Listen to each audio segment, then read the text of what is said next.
I'm Brandi Kruse. Coming up today on Undivided, some good news to start the show. Efforts to combat fraud and self-dealing after an undivided whistleblower report have been resurrected on a bipartisan basis. We'll discuss. Plus, angry parents and community members pack a Puyallup School Board meeting after allegations that a male wrestler sexually assaulted his female opponent. And we dive into what the teachers union is spending its dues on. That and much more coming up today on Undivided. Remember, you can support our show for just $5 a month. What a smoking deal. Go to undividedpod.com, undividedpod.com. Click on the banner that says support the show.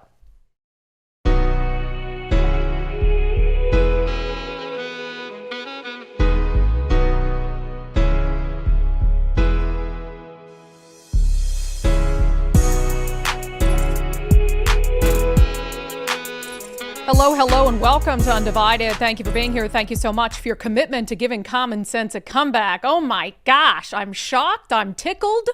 Do I get to start the show with good news?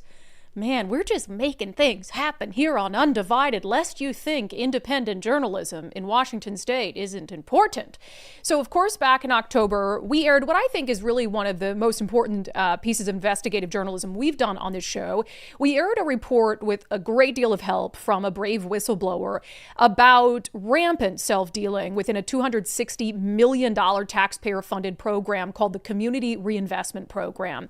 This was a program that was supposed to be the Democrats' answer to the war on drugs. We're going to help people of color who were thrown in jail for drug crimes. And so they set up this fund, initially $200 million. They added another $60 million, doled that money out to BIPOC nonprofits that were supposed to put it in the hands of qualifying community members of color to do things like buy a home, pay off personal debt, start a business, get legal help with past criminal offenses, etc. And what our whistleblower found and what we exposed at the end of October, as you well know by now, is that in a lot of those BIPOC nonprofits, like the Seattle Metropolitan Urban League, they were using the money on themselves.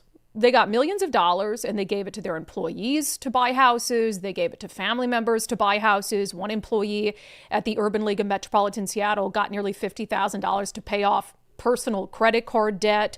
And that was never how that money was intended to be used.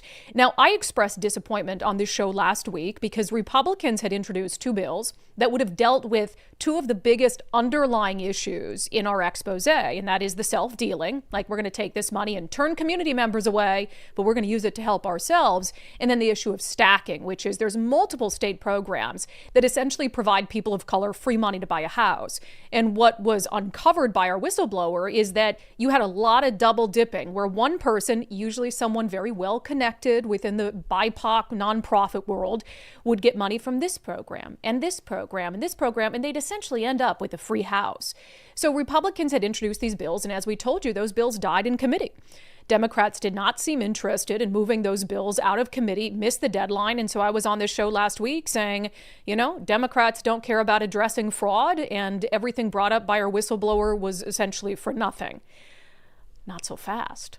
So we got notified over the weekend that there was a quiet bipartisan effort to take what was happening in the substance of those two Republican bills and to fold it into an existing bill over in the House that had to do with basically how the Community Reinvestment Program would proceed forward.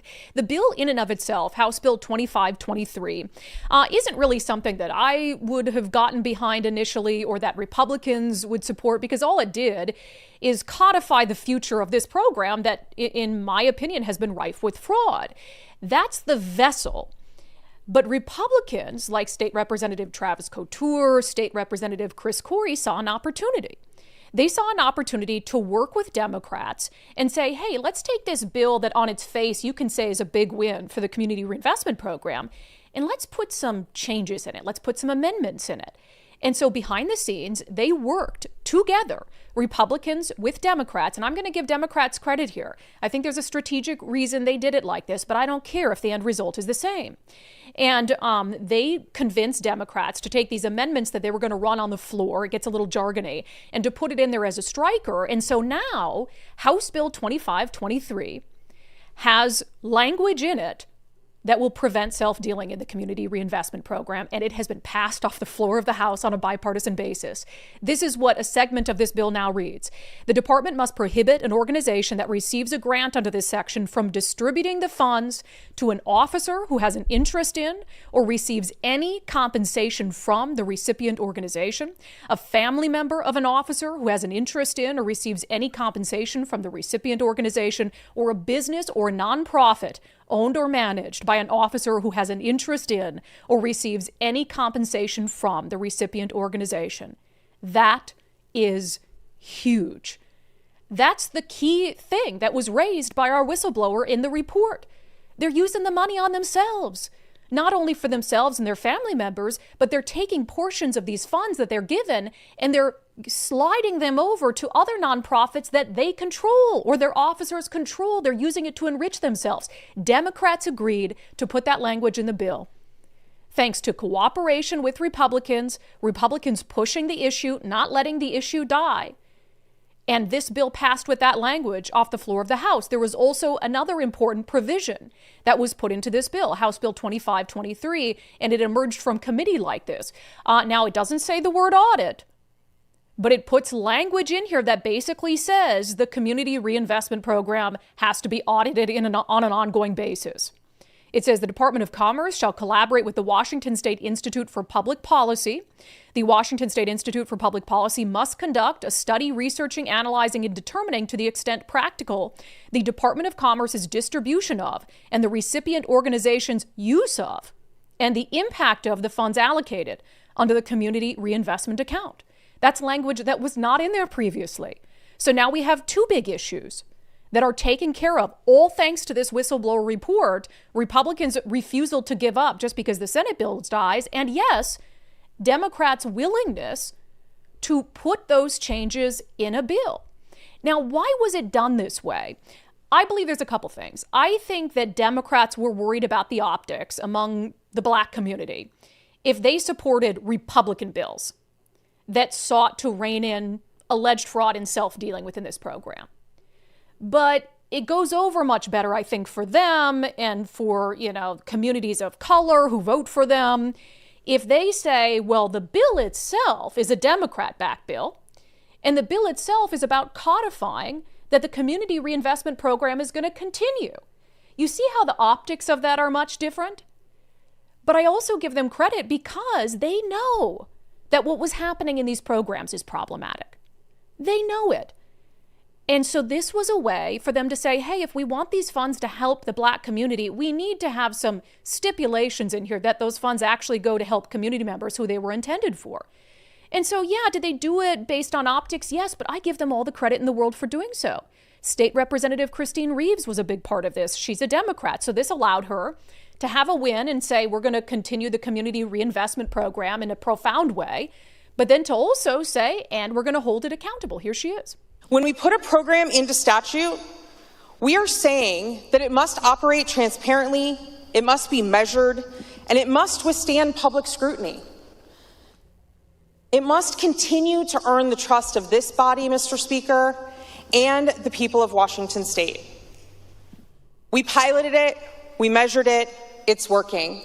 Today, Mr. Speaker, I'm asking you to join me in voting yes for responsible government that promotes restorative justice, data-informed policy that puts people first, and clear results that help communities thrive. Amen, Kristine Reeves. I ain't got no problem with one bit of that. That's amazing. And look, if you had to do it in this way where it looked like Democrats were spearheading it, by all means, you could celebrate the program. Now, the challenging part here for Republicans is technically they had to vote to pass a bill that says the community reinvestment program is going to continue. But here's the thing, they have no power to stop it from continuing. Even if they didn't vote for this, Democrats were going to pass this.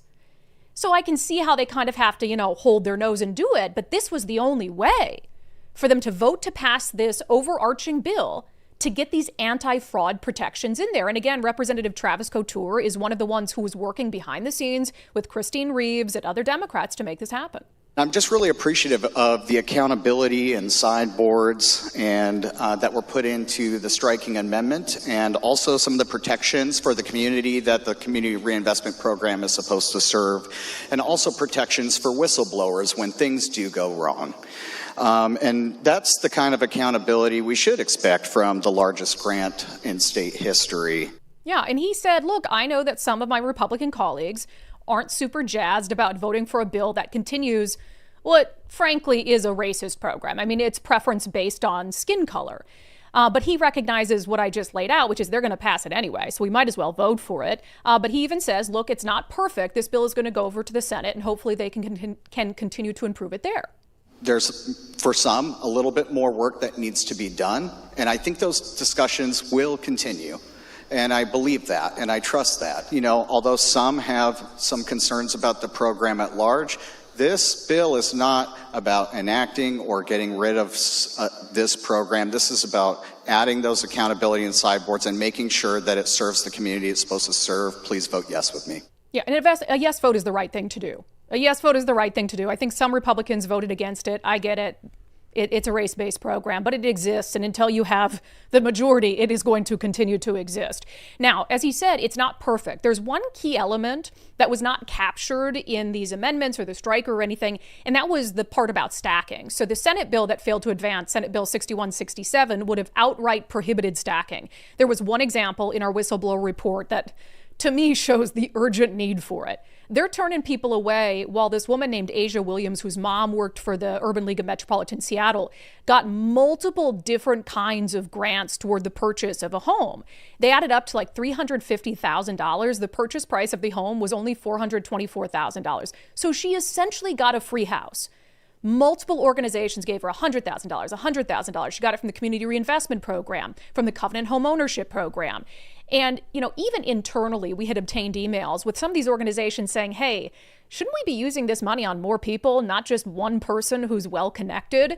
So the part of this that prohibits stacking did not make it into this House bill. However, I have it on pretty good authority that there are senators, because this will go over to the Senate, that are working to try to get an amendment in there that would prohibit this kind of stacking. And again, this is not controversial. It really should not be controversial. If you actually intended to help people with this program, which I want to believe you did, even though I think it's a racist program, if you actually intended to help people, you should be helping people and not just one person or a couple well-connected people. And again, you can look at the internal emails from some of these organizations that we obtained. Even internally, they knew it was wrong. Even internally, they knew the money should be used to help more people toward home ownership, not one chick get basically a free house. I did get a comment this morning from our whistleblower, Corey Orvold, who, as you know, went to Olympia and testified on behalf of the Senate bills. She was ecstatic. I had a phone conversation with her as soon as I heard that this was going to go down on the floor. She is overjoyed by this. She sent me a written statement this morning. I am encouraged to see the House pass this important legislation. It is essential these funds reach the community members they were created to support, not individuals connected to the organizations responsible for distributing them. And I think, like me, she wants to see a couple things done over in the Senate side. The anti-stacking part of it really needs to go into effect. And then whistleblower protections. There should be protections for people like her or people within government at the Department of Commerce. I mean, honestly, if you're in government, you should be mandated to report, knowledge of self-dealing, knowledge of fraud, or whatever it is. But I think also if you're contracted with the government to dole out these funds, you should be mandated to report the same, but also have protections if you come forward to expose wrongdoing that you see. One other thing, and I'm glad that Representative Couture said this, there has been a lot of focus from the right on fraud within BIPOC organizations. Whether that means that there's more fraud in those organizations, I'm not sure. I mean, I know that in 2020, there was a lot of money doled out to Black community groups, during that whole racial justice uprising that really did not have very much oversight. We saw what happened in Minneapolis with the Somali community. There seemed to be some echoes of that in Washington state. But to Travis's point, and I think he's very strategic in the way he says this, because if the left feels like this is all about just putting a check on Black people and how they spend money, they're going to be much less motivated to do it because they'll call it racist, right? So Travis makes a great point here at the end. All state government could use these similar accountability measures. And if we stop here, it could be construed as only scrutinizing programs that serve the very people that this program serves. And that would be wrong. I agree. Let's do it for everyone. Every government contract, no self-dealing, no helping yourself, no helping your family, no helping entities you own. This is common sense. And by all means, if there are whistleblowers out there who have information about fraud or self-dealing or theft or whatever it is from any sort of taxpayer-funded program, be it run by white people or black people or Hispanic people or Asian people or space aliens, I would love to hear about it. But this is really good news. And I was so overjoyed that Republicans put that extra effort in to say, no, we're not just going to let this effort die. We're going to get creative. We're going to work across the aisle. We're going to give Democrats a win in the process, because what matters to us is making sure that there isn't fraud and self-dealing. So it's just great. And I'm so happy that we could be a part of making that change at the state level and protecting some of those taxpayer dollars. Lest you think I'm done with the good news. No, not at all. Why wouldn't I keep going? The bills and the efforts from Democrats in Olympia to make the initiative process more difficult in Washington state are officially dead. You gotta love that. Senate Bill 5973, House Bill 2259, dubbed the Initiative Killers, would have done a couple things with the sole purpose of undermining the people's right to initiative and referendum. Specifically, it would have said you can't use signature gatherers who are paid on a per signature basis. And then it said before you even do an initiative, you have to go out there and get 1,000 signatures to prove that you actually have an idea or an initiative people are interested in.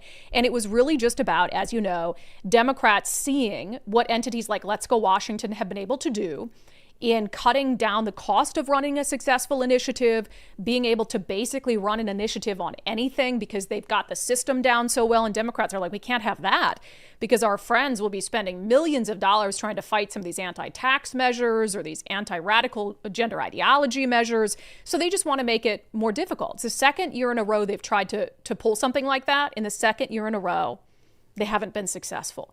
Now, I have a statement from Brian Haywood of Let's Go Washington I'll read momentarily, but I do want to say, I always say positive reinforcement. As much as I don't really think it's my job necessarily to give politicians credit for doing the right thing, like they should just do that. In this sort of environment, I do think a little positive reinforcement goes a long way. And both these years, this year and last year, when it comes to these efforts to undermine the people's right to initiative, a key player in stopping them has been Secretary of State Steve Hobbs. And I believe he's owed a tremendous amount of gratitude and credit for that, because he is a Democrat. He's a state official in charge of our elections. And he not only has, not contributed or supported efforts to undermine the initiative process, he has shown up at hearings and testified against these bills. And in an environment where it's really hard to go against your own party on anything, he is owed a lot of credit for that. So I would make a recommendation that if you feel so inclined, you send his office a little thank you email with whatever you want to say. But I think appreciating the fact that he went against a lot of members of his own party in protecting the people's right to initiative. Very, very important. And so it's not lost on me that it can be difficult to do that sometimes and stand up for what's right. Brian Haywood with Let's Go Washington put out a statement about the death of the initiative killer bills. You thought you'd kill the initiatives? No, we killed the bills. He said the attempt by the legislature to kneecap the people's initiative process was both shameless and arrogant. The demise this week of this initiative killer bill is a rare win for the people of Washington state. The bill would have chilled participation in our state's initiative process, with penalties making citizens and voters think twice before participating in the signature gathering process. Thousands immediately spoke out against the bill and continue to express concern. We're glad to see that their voices were loud enough to shame the legislature into pulling the bill. This is a hard-earned victory protecting one of the few tools voters have left to fight against an otherwise unchecked legislature. Amen. Let's take the little wins where we can get them, because Lord knows you guys tell me all the time, Brandi, I love your show, but I'm so depressed after watching it. No, and I feel great about, especially at this time that we're going through this battle with the legislature, the House Democrats, to be treated like other members of the media. I think this show and you guys and your involvement in all of this, we've had a lot of wins that have originated here in the last few months. The biggest win, of course, is me getting those damn anti-Trump signs taken down at the ferry terminal in Bainbridge Island. No, that's just a little one. But the whistleblower thing was very important to us. We worked on that story for 6 months. The whistleblower had been working to gather information, Corey, for more than a year. I know, and she gave me permission to tell you that she has a meeting today with an investigator from the Attorney General's office. So to see that pressure have some sort of result and some sort of positive outcome, it's what we want, right? It's what we want to do. And with the Puyallup situation, which we're going to talk about next, I mean, having that male wrestler drop out of the state tournament, even if it was their choice and they weren't forced out by adults making sane decisions, that's still a victory. The fact that an alternate who's an actual girl got to take the spot that was rightfully theirs, that's a victory. So, you know, if you feel beaten down sometimes, like we can't make a difference, look at the difference that we've made in the last couple months on some of these key issues. And our audience is growing by the day. And I'll be damned if I let the legislature tell me that we're not members of the media because I advocate for things. Okay. You guys pretend that you don't advocate for things, and you advocate for things all the time in the legacy news. So we're going to keep doing what we're doing, even if it stops me from being able to get a press pass to the State House in Olympia. All right, as I said, I'll have an update on the Puyallup story next. I went to the school board meeting last night. I was so grateful to see people there telling the school board how they feel about everything that's been happening in that district. First, if you are a small to mid-sized landlord in the state of Washington, consider joining the Rental Housing Association of Washington. They've been wonderful advertisers on our show now for a couple years. And I've had the privilege of going to a few events and speaking to their members. And that's one of the big things about the organization that I think is a benefit to becoming a member is it really is this great group that kind of provides support for each other at a time when landlords are being treated like the enemy. And so I know that just being part of an organization where you feel like you can commiserate with other people who are going through what you're going through is great, but also they're working hard on your behalf. I mean, RHA played a role in killing the increased fees on short-term rentals this session, which was a big win. And then they can also help you on an individual basis try to navigate this complex world of housing policy that we have in the state. So become a member of RHA today, rhawa.org, Washington's trusted resource empowering housing providers. All right, so of course, there is still a lot of conversation around what's happening in the Puyallup School District after our report about Callie Keeler, a 16-year-old wrestler who, unbeknownst to her, was forced to wrestle a biological boy who identifies as a girl. And she says she was sexually assaulted during that match. I mean, gosh, look how much has happened with this just in the last few weeks. We know that the U.S. Department of Education is now investigating. We know that the Pierce County Sheriff's Office has referred potential charges for rape to the Pierce County Prosecuting Attorney's Office, which continues to investigate. We know the boy has dropped out of the state tournament, been replaced by the alternate, a girl. So I think that this is a story, and I'm trying to figure out, I think there's a lot of reasons why this story has resonated in a way that, you know, some of our other coverage of boys and girls sports and this whole issue hasn't. Part of it's because, you know, you see this on video and you see this 16-year-old girl's face and you see what she went through and she says what's happening to her as it's happening and she's very credible, right? But also, you know, I think most people can see this and say, we can't force a 16-year-old girl to wrestle against a boy. We can't trick her into it. And so it just took on a life of its own. And maybe this is the thing that's going to start to turn the tide in Washington state as we have the initiative that voters will vote on in November to protect girls' sports in our state once and for all. But there was a school board meeting for the Puyallup School Board last night, and they're not just dealing with this issue. I mean, obviously, this is top of mind for everyone, but we've had a few stories in the Puyallup School District in the last few weeks, including a bunch of girls at Emerald Ridge going to the principal's office to say they don't feel comfortable having to be in a locker room with biological boys, basically being shunned and turned away. You have the fact that you had mandatory reporters who did not report what happened to Callie Keeler for 53 days. You have the mother who we had on the show, Jody Holman, whose daughter was turned on to radical gender ideology at school, and then the school helped her run away from home and she's still missing. So there's a ton of things. So parents and community members packed the house last night. A lot of the testimony, and I'm going to play a big chunk of it here, but a lot of the testimony had to do with this latest investigation into what happened to Callie Keeler. I'm going to just go out on a limb and say, I'm going to read this out loud. So gender segregation. That wasn't cool. Parents, school board, you got that? Sorry, we're looking for the correct clip. Give us a second. What we're seeing in Puyallup School District is just a symptom of the problem that the social experiment has done. Regardless of differing opinions on athletic participation policies, Any allegation of misconduct should be treated with the utmost seriousness, transparency, and adherence to mandatory reporting laws. Step back and look at the results of non-academic programs such as DEI, SEL, CRT, and gender affirmation. I have 3 daughters, and my job is to prepare them for the world and to physically protect them with my strength. I'm here tonight because of Mrs. Kruse's story. If what she says is true, boy used his strength to hurt a girl, not to protect her from harm. What are you as a school board going to do to ensure the safety of girls that you are responsible for? And why was this not reported? Why did the staff not report this to the police when they were initially informed? We've witnessed the curriculum shift from facts to propaganda, our kids be transformed from students into gender-confused activists, and the shocking erosion of parents' rights. I know their feeling is the same feeling as mine and my wife's. We love this district, okay? But it's kind of lost its way. I'm a 30-year voter, yes, on levies and bonds, except for the last bond, which was an overreach, and the last levy, because I don't like what I'm seeing in the district. I've heard some concerning stories recently in our district, such as the sexual assault of a female wrestler, biological males in girls' locker rooms, a junior high student concealed from her parents, and as of this date, still missing, a special ed student at Fruitland Elementary being mistreated and abused by his educators. The parents are now suing the district. Of these, one theme stands out. The district has not worked in partnership with parents. Contrarily, the district and the administrators have hidden pertinent information about students from their parents. Things happen that shouldn't happen. It's not possible to prevent all instances of bad behavior of a student or educator. However, it's possible to work with the parents to inform all parties immediately. How are your employees being held accountable for shirking their legal responsibilities as mandatory reporters? Yeah, so I thought that parents and community members did a great job at being respectful, but being firm that this just cannot be allowed. And look, I'll get to a comment from the school board in a moment.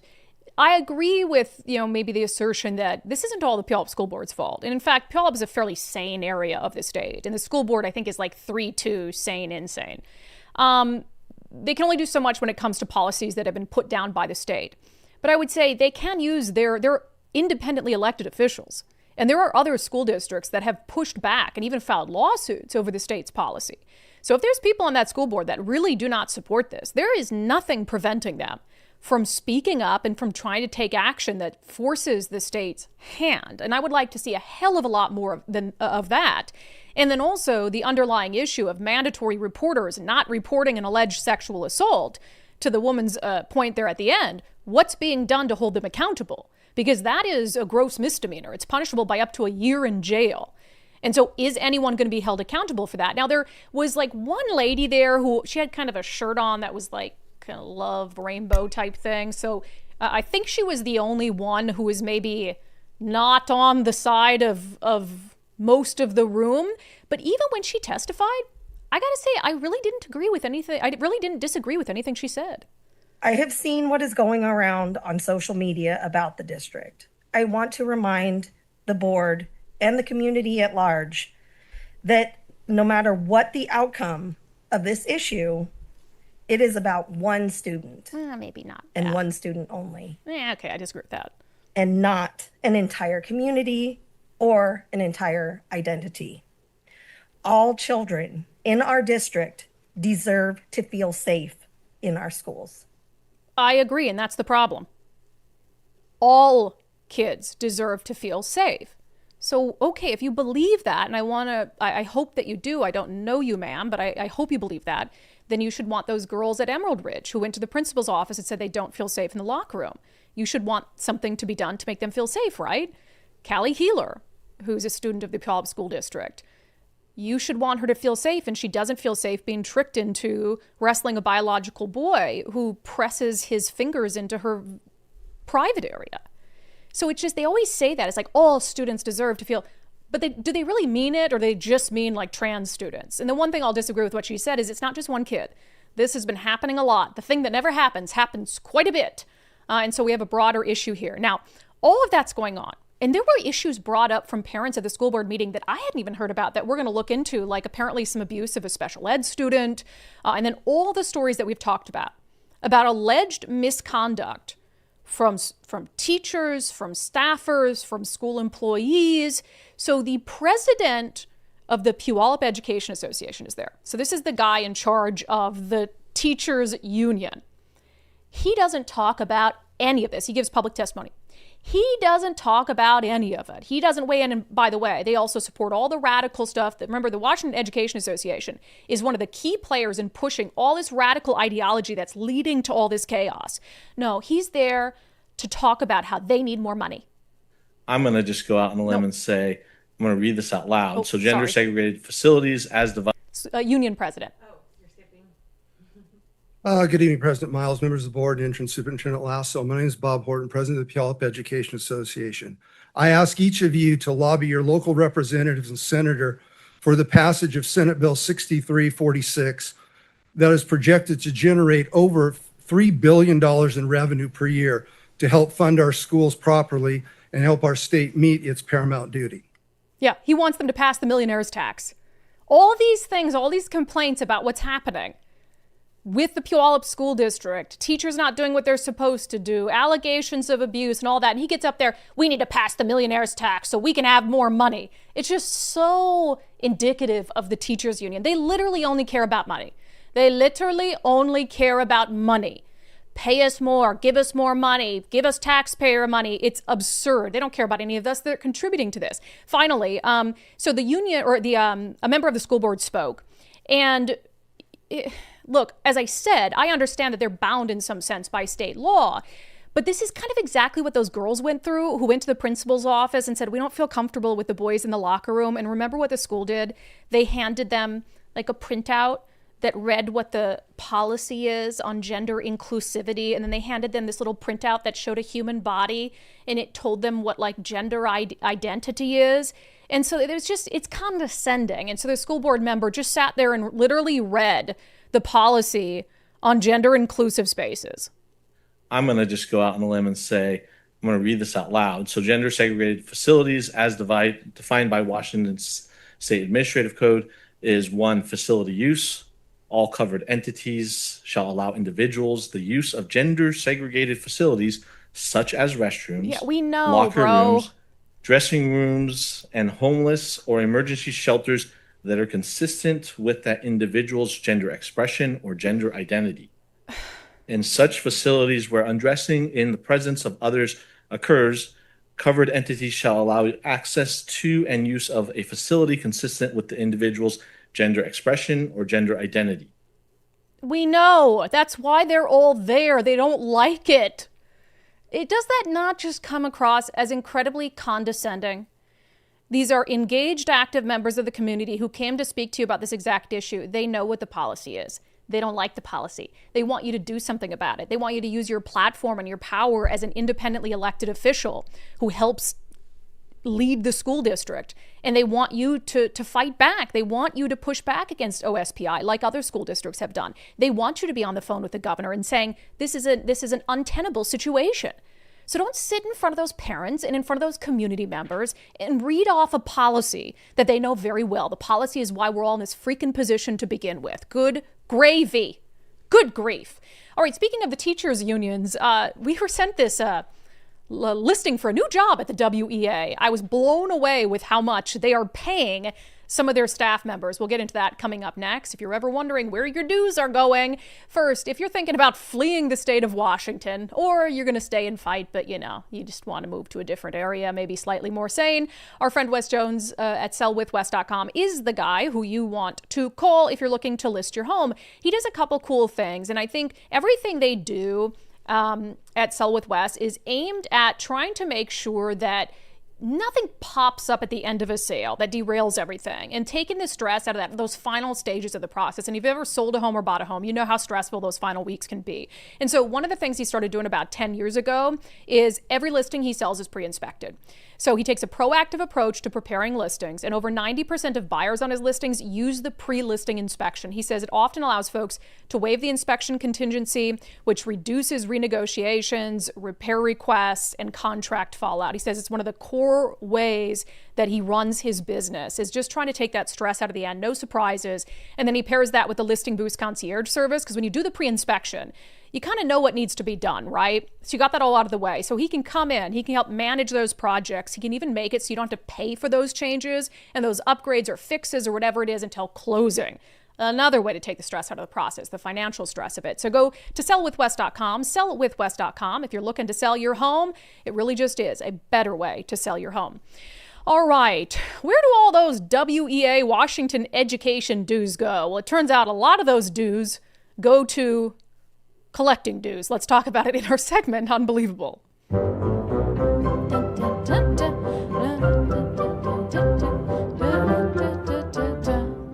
If you're really on the fence, like you're still a member of a teachers union and you're on the fence because you don't agree with them ideologically, but you're kind of like, oh, I want certain protections in place. I hope this convinces you to stop giving them a chunk of your paycheck every month or whatever it is, because they just use it. It's very similar to Democrats with government. Like, they might not need the money for something, but they got to find a way to use it to justify continuing to take it. So they just grow the size of government. So same with WEA. Is like they just create positions that they don't even need, that somebody else could easily do. And it's just growing the size of the WEA and enriching themselves and lining their members' pockets and all of these things. So they have a job opening for the supervisor of dues collections, processing and membership systems. This position plays a critical finance, treasury, leadership, and subject matter expert role within the Washington Education Association. So it says that you're responsible for collecting, supervising the collection. Reconciliation, which I take that to mean, oh, you got somebody dropping out. This person's probably the one who goes to their house with a baseball bat. Like, hey, you didn't pay your dues. I gotta collect. And then accounting of all dues for the WEA, which is, and I don't know if I've ever seen this figure anywhere except on this thing, right. $55 million annually. Holy smokes, $55 million a year. That is wild. And how much are they paying this person? Up to $199,000 a year to supervise the collection of dues. And then they get all these other benefits along with it. Yep, the responsibilities lead coordinator for WEA dues collection process. Yeah, 200. Oh, this is the other thing I have to point out. COVID-19 vaccination. As part of our commitment to the health and safety of our employees, members, and councils, all candidates must provide proof of full COVID-19 vaccination status upon hire. For what is even full COVID-19 vaccination right now? That's like gotta be 30 boosters at this point. How many, somebody tell me, how many, if you're a nurse or something, how many boosters at this point would you have to be fully vaccinated? Like if you started the vaccine at the beginning and you've kept up on your boosters ever since, how many boosters of the COVID-19 vaccine have you had? 20? I mean, my guess would have been one a year. Like you have to do it once a year, but it's probably more. It's probably more than that. Mm-hmm. Oh, it's probably more than that. And the WEA takes whatever the requirement is and they triple it. And then that's, fully vaccinated. They've just got COVID-19 vaccines running through their veins. The WEA is powered on greed and COVID-19 vaccines. So we just wanted to remind you, if you don't want your dues to go to a big, fat, bloated salary that's going to be used to collect your dues, go to optouttoday.com, optouttoday.com. I really do think I need to come up. I don't know how to do this, but I want to do some sort of promo where if you send me that you opted out of the union, and it doesn't have to just be the teachers union. If you go to optouttoday.com, again, optouttoday.com and click on your state, there's all the unions in there that you can opt out of legally. I want to do some sort of promo where if you show me you opted out of the union, then you get a free year of unDivided. And then I also want to do one where if you show me that you canceled your Seattle Times subscription, you get a free year of unDivided. I'm trying to figure out how to make that work logistically, but I think that's worth it. It's wild because if that money is just supposed to go towards, lawyers representing teachers, how many teachers need $55 million in lawyer fees? Well, just the Puyallup School District alone. That's the problem, right? I mean, it's not. Problem. That's not all it is, but they pay lobbyists and all of these things, and then they give a bunch of money to keeping boys and girls sports. They give a bunch of money to trying to keep taxes on the books and fight some of the initiative efforts and even the Climate Commitment Act and stuff. Yeah. They use that money to grow the size of government because remember what government does when they help grow the size of government? They kicked back, was it $78 million to the WEA to run a teacher training program that had only graduated 12 people. So this is a cycle. Dues go in, go out to help the Democrats get elected, grow the size of government. That money comes right back to the WEA, and it's whole sick cycle. So opt out today. And I just had to play this since we're dogging on the teachers unions. Even in states like Florida, the teachers unions are crazy.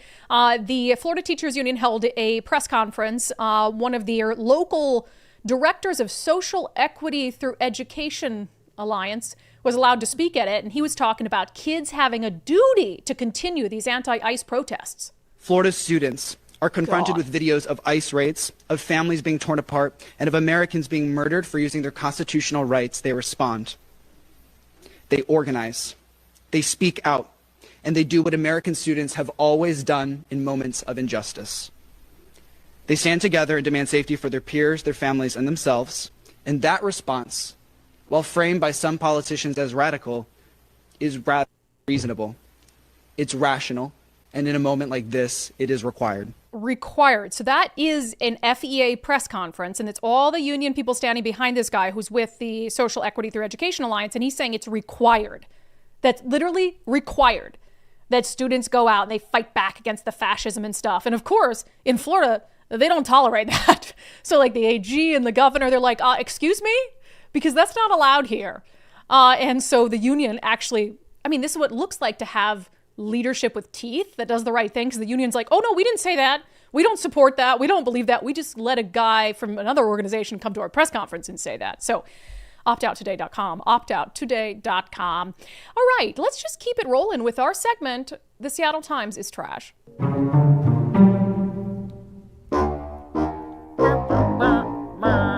So I was on X, as I often am, and I was perusing, and I saw this post from a reporter with the Seattle Times, and it was this posting this sad sack article. The actual X post said, the upswing in CEO pay makes a bad look worse for Seattle's large, publicly traded companies. For retail employers that rely on low-wage workers, the ratios show an extraordinarily wide gap.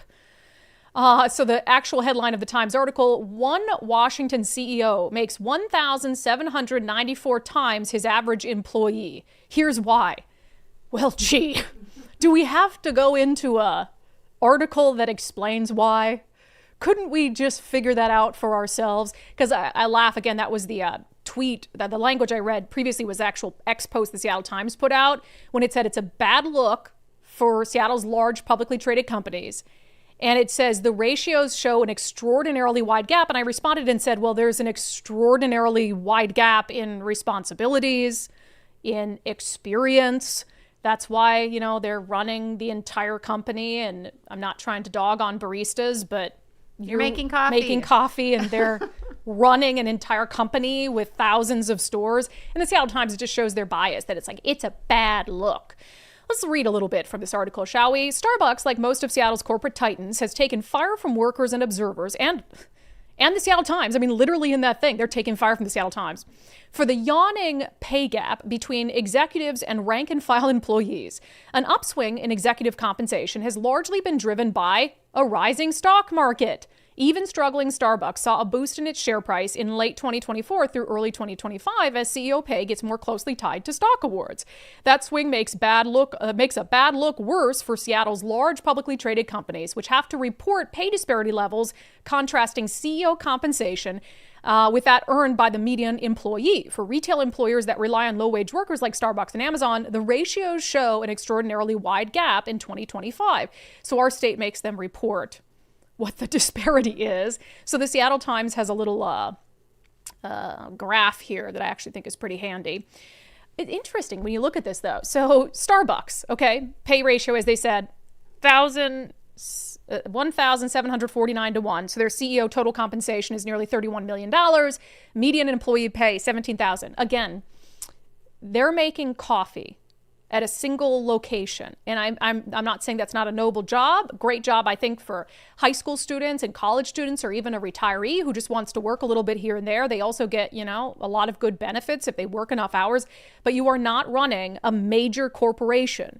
You do not have the day-to-day stress that the CEO of Starbucks has. You do not have anywhere close to the day-to-day responsibilities. And I would actually say it's probably pretty accurate to say that the CEO of Starbucks has 1,749 times more responsibility than an average barista at Starbucks. Oh, but that's bad. Then it has Satya Nadella at Microsoft. Total compensation is about $100 million. Median employee pay is great. $200,000 is their median employee pay at Microsoft. And look, if you want to make millions of dollars, start a company that turns into one of the biggest companies in the world. And also, one of the points I want to make when they say that this has become increasingly, the disparity has been increasing over time. One of the things, because of Washington State's tax policy, and this is going to be, true with the millionaire's tax as well, is it's going to become more advantageous for them to pay executives less in actual compensation and give them more stocks. Because it's easier for them to avoid certain taxes like a millionaire's tax because they'll have that money in stocks. And then when it comes time to sell their stocks, they can just do what Jeff Bezos did and they can move to Florida in a place that doesn't have capital gains tax. So you're actually going to see that get worse and worse if they pass a millionaire's tax. Because these people are going to say, whatever you pay me, make sure it's under $1 million a year and then give me some other stuff that won't count toward my total compensation. That's exactly what they're going to do. And they don't say, and then they're going to whine about it. Oh, look how much the pay disparity is getting even bigger. It's like, okay. Let's see. Seattle Times, flat salaries, doubled pay. The pay figures disclosed for the chiefs of the country's top public companies are eye-popping. Most of Nichols' compensation, that's Brian Nichols, I don't know if that's how you say his name, Nichol with Starbucks, is derived from stock awards that Starbucks used to replace those Chipotle would have provided him if he'd stayed, because he was the former CEO of Chipotle. But for Eisen and the rest of the union who are fighting for higher wages, the almost $100 million pay package for Nichol in 2024 led to a company that ultimately relies on near minimum wage workers, exposed a disparity between the top and bottom of the company. Okay, I'm not even going to read any more of that. It's they're just whining that there's an increasing disparity, but again, a lot of that has to do with the stock market.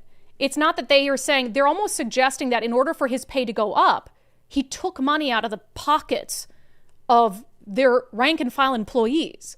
And that's just not true. Seattle Times said it in their own article.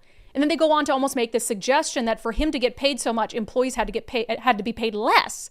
And that's obviously not the case. It's also, you're making coffee versus the things that Amazon's doing. I mean, you have to have an education usually to get those jobs. You have to, be a specialist at something, but you're making coffee. So they're complaining about the level of education you need to get a job. So it's okay if you provide something that's worth more. Right. But it's not if you don't. And I'm okay with pay disparity. That's the way the world works. If there were no jobs. It's not a forced labor camp. I say this a million times. We're not working in forced labor camps. You don't have to work there if it really bothers you that the CEO of your company makes 1,700 times what you make. I just can't get over the whining and the fact that the Seattle Times, and they get into Amazon with all of this, the Seattle Times will automatically take the side of like the whiny baristas or whatever it is every single time. And they won't even give any air to the argument that, actually, the CEO probably has 1,700 times more responsibilities than the person making a latte at an individual Starbucks store. It's just unbelievable. All right, we'll get to national news coming up next. First, it is still February, so Valentine Roofing through the month of February is expanding their customer referral program. So when you refer friends or family for a new roof or siding, you'll earn your choice of a free maintenance service, or you'll get a $250 gift card. And as you know, you can be confident when referring your loved ones because every Valentine Roofing customer receives the Valentine experience, seamless communication, meticulous cleanup, and extra mile service, even in winter weather. And if you're thinking, I need a new roof, but I cannot afford one right now, I know it's not the thing that any homeowner wants to have, but they're just realities of owning a home. And the nice thing is Valentine has flexible financing options available with payments as low as $159 a month and zero down. So a Valentine roof is a roof built around your budget. So first step, if you need a service, call 206 Roofing for your free estimate. And then if you get one, make sure you refer your friends so they can cash in, so you can cash in on that awesome customer referral program. 206 Roofing, 206 Roofing, and make sure to tell them you heard about them right here on Undivided. All right, some national news. This one's, I like this because it's not funny. It's kind of, it is funny. It's stupid. So look, anyone can introduce a bill. Doesn't mean it's going to pass, but this one's a doozy. This is from KATU in Portland. Controversial petition aims to ban hunting, fishing, and pest control in Oregon. I'm going to guess that PETA is part of this. Oh no, it's a group called PACE, the People for the Elimination of Animal Cruelty Exemptions. Okay. It says a group is trying to ban hunting, fishing, and pest control in Oregon. The group called Peace, which I just described. The initiative criminalizes injuring or killing animals, including killing for food, hunting, or fishing. More specifically, injuring or killing animals, including farming, ranching, hunting, fishing, trapping, pest control, research, teaching, and also breeding practices. The only exceptions are some veterinary practices and self-defense. Oh, yes, like if a cougar tries to kill you, you can strangle it to death like that one guy did. Or it says if a pest becomes a health risk. So how many rats? How many rats before it's a health risk? How many, what are the other cockroaches? Cockroaches. Yes. How many cockroaches? I don't know why I'm saying it like that. How many cockroaches? La cucaracha roaches until it's a health risk? I would say one. Because do I have to wait until they can breed? I don't think you'd be able to kill spiders under this. And I don't like that. You know that we had to kill a spider mid-show the other day. I still see the little print where you took his little body away from the wall. Remember? You see it up there? Yes.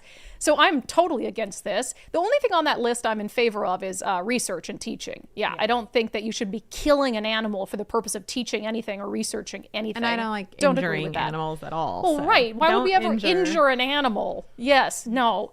It says that the group says killing animals is a choice and that the initiative prioritizes plants instead of killing animals and argues that there is no reason to maintain the status quo. A guy running it says this is the closest they've gotten to putting the issue on the ballot. After gathering 105,000 signatures since July 2024, they need 117,000 verified signatures to get the measure on the 2026 November ballot. So this is a petition. Sorry, I called it a proposed law, but it's a petition. So they want to send it to the ballot in Oregon, which I almost think if it makes it to the ballot in Oregon, that there's a chance people might pass it there. There's a chance. And it's like, people don't know where their food comes from. Until you remind them that you can't kill spiders if you pass this. And they'll be like, what? Yes, that's just so weird. All right, another major company moving from a blue state to the free state of Florida, Palantir. They sent out, and this surprised everyone. So apparently they hadn't discussed this with Colorado leaders, hadn't been like we might move sort of thing at all. And everybody was blindsided by it. I think they announced it on X, didn't they? They have been targeting this company for some time, so it's not shocking. It shouldn't be shocking. Yeah. Protesting it over ICE and ties to Israel. So they just posted on X, we've moved our headquarters to Miami, Florida, which I was like, and Miami has been working really hard. In fact, before I even quit my job with Fox 13, I had the mayor of Miami, Francis Suarez at the time. He's not the mayor of Miami anymore. And he came on my show at Fox at the time to talk about how this was in the middle of the head tax debate where they were trying to punish Amazon and in Seattle. And he was basically coming on saying, come to Miami. So they basically had overhauled a lot of things to try to attract tech companies to Miami. And so Palantir becomes just the latest, and it's an AI automation company, just the latest to move there. This is from the Denver Post. Palantir, Colorado's largest public company, is leaving Denver for Miami. I love how they started. And again, it's the vilification from the media too. The media is as much to blame in these blue cities and blue states for companies getting up and leaving. The first word, controversial.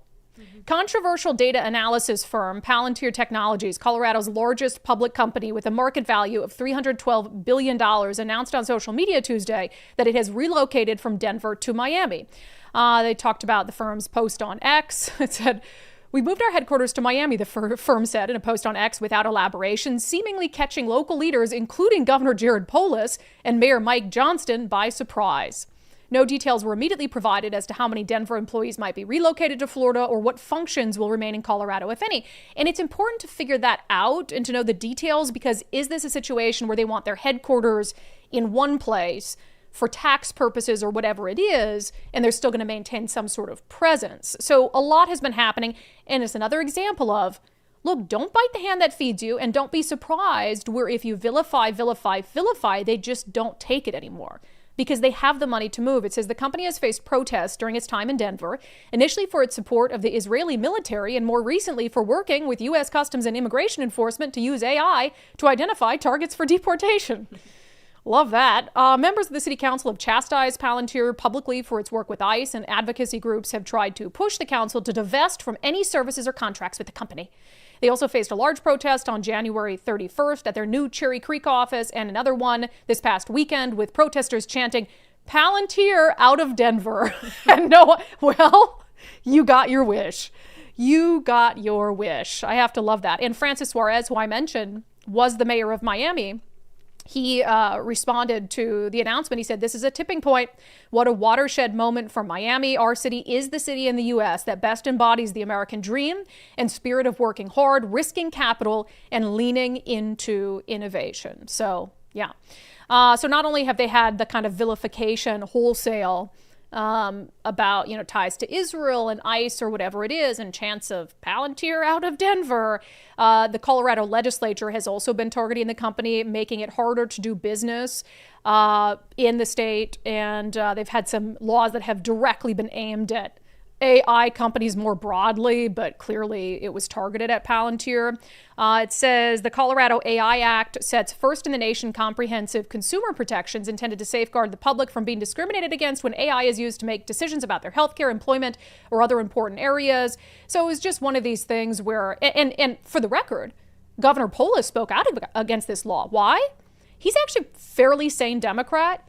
He knew that it could make it less likely that AI companies choose Colorado by putting more restrictions on them and the work that they do. He said he worried that the new law would be burdensome and put a damper on AI innovations. So, yeah, he said the law creates a complex compliance regimen for AI developers and deployers, in part because it holds companies responsible for unintentional discrimination, and that it might reduce innovation by making it harder to do business in Colorado than in other states. Yeah, so they didn't pass this because of what Polis said, and they were going to push it kind of down the road, and they said they'd delay the original law's effective date by 4 months. They were trying to amend it. So there's a law already that kind of targets AI, but when they were trying to make additions to it, Polis is like, look, you're going to screw us over. And they did. That's the FO part of FA. Do you want to say something? You were looking at me like I have something to add. No, that's good. No, it's true. I think that it's a lesson to our legislators. Literally. To continue to target these companies. These companies are saying to them, don't do it, don't do it. Yeah. Like, this is hard, although none of them are loud enough, in my opinion. But they continue to do it, and then they leave, and then they want a big explanation. I mean, everybody's annoyed that they're not saying more about it. But they think they're just going to take it. Like Amazon, when they went with the head tax, Amazon said, okay, we'll move jobs to Bellevue. And they're like, oh, call your bluff. And then they move jobs to Bellevue. And they have the money to do that. This program this AI thing that they wanted them to abide by, they don't even know how they'd implement that. Yeah. And so they're going to move so they don't have to. Yeah, it's just wild. Okay, so I want to talk about this FCC CBS whole lie controversy. Stephen Colbert is so dishonest. I mean, the man lies with ease. So he had taped this interview with Texas State Representative James Tallarico, and he's running for Congress. And basically, CBS is the one that said, hey, we're running into the fair time doctrine because it's during an election. So given what he does at CBS, he can't just give a bunch of airtime to one candidate and not the other candidates. This is a very long-standing thing. Now, the rules are different. People always think that, like, I'm subject to the fair time doctrine. No, this is a little bit different when it gets into CBS and a program like Colbert's. So it's applied differently to actual full-fledged news entities than it is a show like Colbert. But he tapes this interview, and this was all planned. They knew that there was an issue with the FCC fair time doctrine. They knew it. He's not dumb. How long has Stephen Colbert been doing this? But he taped the interview with this guy anyway. And then they put it out there, him and the candidate, and said, this is the interview Donald Trump's FCC didn't want you to see. And then, of course, it took off and it got viewed millions of times, way more than any episode of Colbert gets viewed. And they made it seem like this was the FCC. It was planned all along. But even CBS put out a statement, and CBS said, no, that's not the case. We reached out to Stephen Colbert and let him know that there was a fair time doctrine issue, and we tried to work with him. The CBS put out a statement denying what Stephen Colbert said. And then the chair of the Federal Communications Commission denied the government-censored CBS Late Show host Stephen Colbert. FCC Chair Brandon Carr said Colbert would have run his interview with Texas State Representative James Tallarico. who's running for U.S. Senate, if The Late Show complied with equal time rules by airing interviews with competing Democrats or choosing not to air the interview in Texas. So there were options. They could just not have aired it in Texas. Or they could have aired interviews with Jasmine Crockett is also in that race. But he chose not to do that. So it had nothing to do with a decision made by Donald Trump or the FCC. And so it's just wild. I just don't understand how, and then people just eat it up. They absolutely eat it up. And they're like, oh, and he knew what he was doing the entire time. Anyway, all right, let's get to our subscriber poll coming up next. First, are we in a tech bubble? Are we in an AI bubble? Could the future of AI impact your retirement portfolio? If you have questions about any of that, reach out to our friend Zach Abraham at Bulwark Capital, and he can help you kind of make sense of what's going on in the market and talk about how your portfolio is positioned and whether it is positioned well for the financial uncertainties that are in front of us. Plus, he'll just give you kind of a general breakdown of how Bulwark is always looking for opportunities to lower risk, lower cost, give your retirement as much upside as possible. So schedule your free Know Your Risk portfolio review and subscribe to Zach's daily market recap at knowyourriskpodcast.com. That's knowyourriskpodcast.com. You can get some one-on-one advice from Zach and his team at Bulwark Capital about the strength of your retirement portfolio and how it's positioned to handle risk. Okay, speaking to our Seattle Times' Trash segment, I asked our subscribers on Patreon, Locals, and X, are you concerned with the gap in pay between CEOs and employees in major corporations? Yay or nay? Nicole, I think I know the answer for you, but are you concerned? I'm not concerned. I mean, maybe this was too easy for our subscribers, but I always want to say, like, am I just a horrible human and I don't care? What is it? I mean, 25% of you say, yes, you are concerned. 75% say no. Greg says executive bonuses are ridiculously too much in publicly owned companies. Rick says good executives never turn off. They deserve the compensation, but board members should be much more conservative in awarding of stock grants for achievement of financial goals. Nina says, by and large, no, but I guess it depends on the organization and the way it's structured. Some could probably afford to spread the wealth more throughout, I am sure. Jen said, yes, I am. CEOs in private companies should have a lot of room to decide what they want to do, but when they are making millions and staff make so little they qualify for state benefits, that's a bit of a problem. Well, that's kind of a good point, is like, are your employees having to suckle off the system because they don't get paid enough, and could you kind of make it so they do? I understand that point a little bit. Joey's mom, yes, take Starbucks, for example. The upper management makes an insane amount of money and the people working in our community do not make a livable wage. And I struggle with the term livable wage because it means so many different things. The livable wage for a college student who needs a part-time job is much different than the livable wage needed for someone with a family. And maybe a job like a Starbucks barista isn't the job that's going to provide a quote-unquote livable wage for someone who has a family to take care of. Let's see. Private companies do what they want, always have. Yes, it matters. There was a time when the pay was even more, when companies put their profits back into all their people and loyalty mattered, from the company to the employees and from the employee to the company. When you don't pay your people well, you treat them as disposable, you have constant turnover, you are in perpetual turmoil. That's where we are now and why we have the problems we have. But again, isn't it the free market? Like, if you have a company that's actually not treating its employees well, they won't have a company for very long. Unless we're in a market where you literally can't find another job. But I think for some of these, I mean, every restaurant I go into, that's an exaggeration, a lot of restaurants I go into and coffee shops say hiring, where they want, and that's kind of been the case since the pandemic. There were all these service industry jobs, especially when people were getting a lot of unemployment benefits through the pandemic, where they just couldn't find work. Sarah said, even though I can understand some of the perspectives presented here, I voted yes. The CEO of the healthcare organization I work for makes $11 million annually, while the rest of us haven't even had a cost of living raise since 2023. Every year, we're essentially getting a pay cut. We're the ones working hard, so the organization brings in money. That's really frustrating to me. But on the other hand, I'm grateful that I have a job. Things could certainly be worse. My husband's company's CEO, on the other hand, doesn't give herself an annual bonus, but instead gives that extra money to her employees. I feel like that's much more fair. But then you also have to work at, like, again, free market and market demand. If you want a CEO who has experience in running a major company with 1,000 stores or whatever it is, you have to pay them what the market demands. And like Starbucks that took their CEO from Chipotle, like if you want a certain caliber of CEO, you're going to have to attract them. Look at what other companies of that stature are paying their CEO, and that's just what the market dictates. So yeah, but I appreciate some of you guys offering a different perspective than I have on the issue, for sure. And yeah, if a company wants dedicated employees who are going to be with them for the long haul, they need to give them opportunities to grow, to advance, to make more money, and just generally treat them well, or else they're going to go work somewhere else. All right, subscriber and live stream comments. Somebody said, Brandi, you only read comments from the live stream. That's not true. That's not true. Maybe your comments just haven't been good, okay?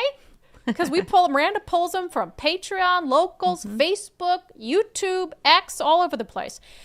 Maybe you just got to get better at commenting. I don't know what to tell you. All right. On the anti-fraud amendments passing, huge news. Shirley says, hallelujah. This is what we've been praying for, bipartisan wisdom. Yes, indeed. Alice, we need more moderate candidates. I think that's the path forward, is meet me in the middle. And also understand for Republicans, too, that, like, yeah, sometimes you have to take the wins where you can get them when you're in the minority. And that might mean voting for a bill that you don't really like the program, but you get a little win like that. And so I think that was a very smart way for some of these Republicans to figure out how to get some very common sense fraud protections in the bill. The only way. The only way, yeah. Late night with Tina. So by voting for and endorsing this House bill, we are okay using race as a reason to help anyone, excluding all others? No, like I said, it's going to pass without them. So the idea is, can you help it pass with some fraud protections? And that was the way to do it. Because I don't think that Democrats, if Republicans hadn't pressed the issue, would have put fraud protections in there. Jerry Granboyce on the initiative killer bill dying. It doesn't matter in regard to the initiatives. Democrats will find a way to crush them. Yeah, I agree. Unfortunately, we'll see what happens with the boys and girls make sports them spend thing. money this way. Yeah. Paul, socialists don't like dissenting voices. Conservatives welcome constructive criticism. Yeah, there's some outliers on both sides. I mean, I definitely think there are Donald Trump, my beloved president. I don't think accepting constructive criticism is really a quality that he has. He has many, but that is not one of them. On parents demanding accountability from Puyallup, Scott says, way to go, getting the nation's eye on this. Amy says, go, parents, go. I agree. And I loved the grandparents and there was a lot of people who raised kids and sent them through the Puyallup School District who are still taxpaying members of the community who showed up and are like, this is not what I remember. On WEA dues, going to collecting dues, Russell said, could I donate my union dues to unDivided? Well, yes, you can.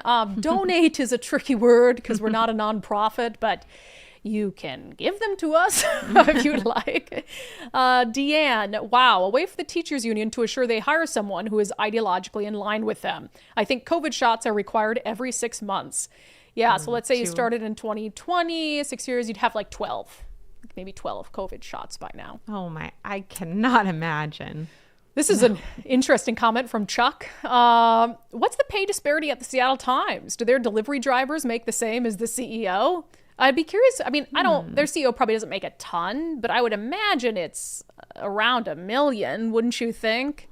I have no clue. I have no idea, but that would be an interesting disparity challenge. Wouldn't it? Yes, it would. Let's see. On Oregon looking to ban all, and we should say, not Oregon, a couple people in Oregon want to ban. That's a pretty significant amount. What was it, 150,000 or something? Want to ban all animal killing. John Thomas with a $10 super chat. Oregon trying to outlaw hunting and fishing, defining it as animal cruelty. I can't wait for the eco-nuts to fight with the indigenous people advocates. Yeah. Does that include the tribes? Right. Of course it doesn't, because you can't tell the tribes what to do. Dawn, this is a communist tactic to target conservatives. Just steal all our joy. Let's see. Michael, Oregon is a sanctuary state for rats now.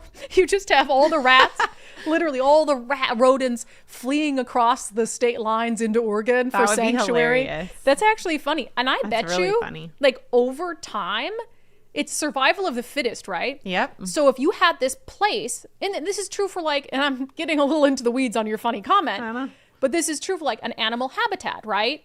Or like an animal sanctuary. I mean, for animals that live near the freeway. Right. They're not living in town. They're living somewhere where they're not bothered. The ones that figure it out live the longest. So you know what? I know you were trying to make a joke, Michael, but actually over time, future generations of rats would figure out that they need to go to Oregon to survive. It would be like instead of flying south for the winter. Yes. It'd be flying or whatever, soaring to scurrying Oregon. south.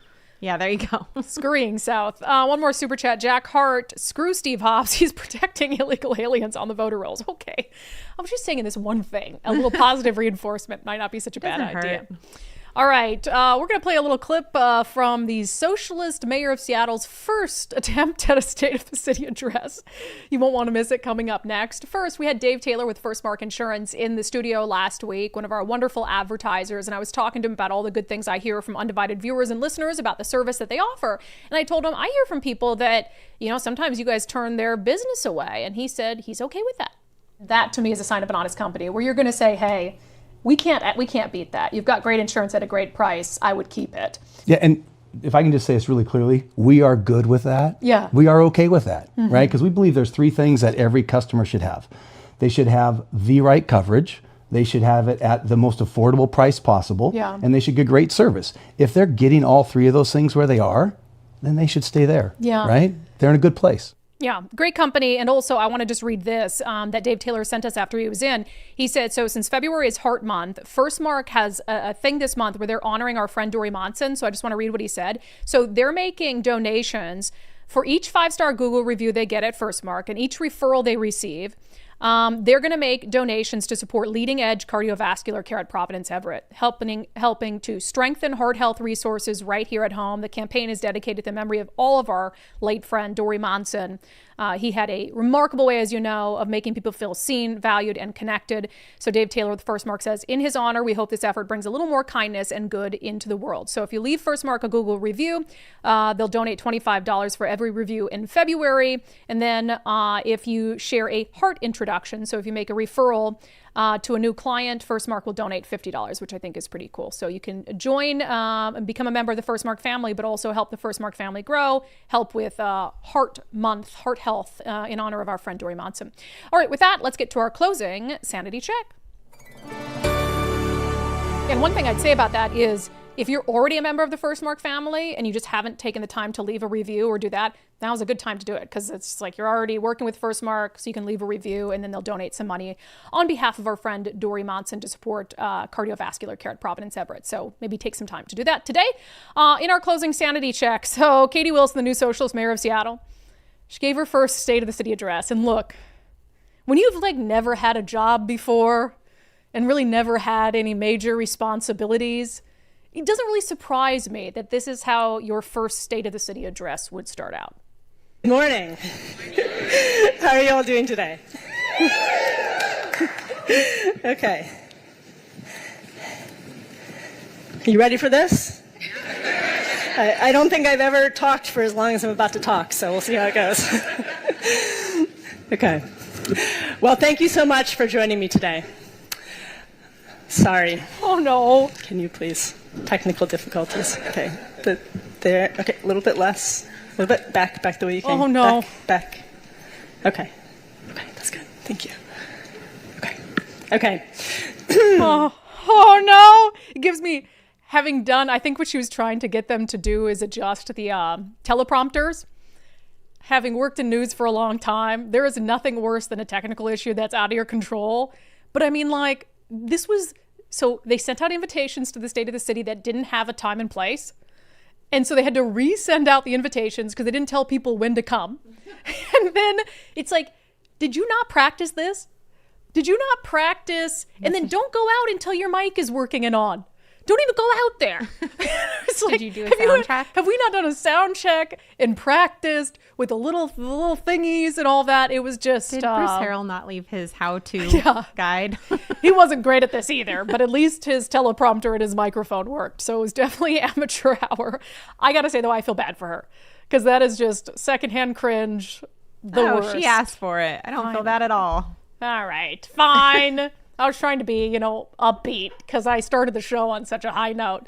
Anyway, that has been our closing sanity check. That has been today's episode of Undivided. Thank you for being here. Thank you so much for your commitment to giving common sense a comeback. We absolutely appreciate every single one of you who watches the show, who shares our clips, who helps us in this mission of ours. And a special thank you to our paid subscribers. I know you have a million things in this day and age that you have to subscribe to. So the fact that you're willing to give us $5 of your hard-earned money every month means the world to us and helps us continue what we're doing. So go to undividedpod.com, undividedpod.com if you'd like to become a paid subscriber on Patreon, Locals, or X. We'd love to have you. And we will see you back here on the live show tomorrow at noon.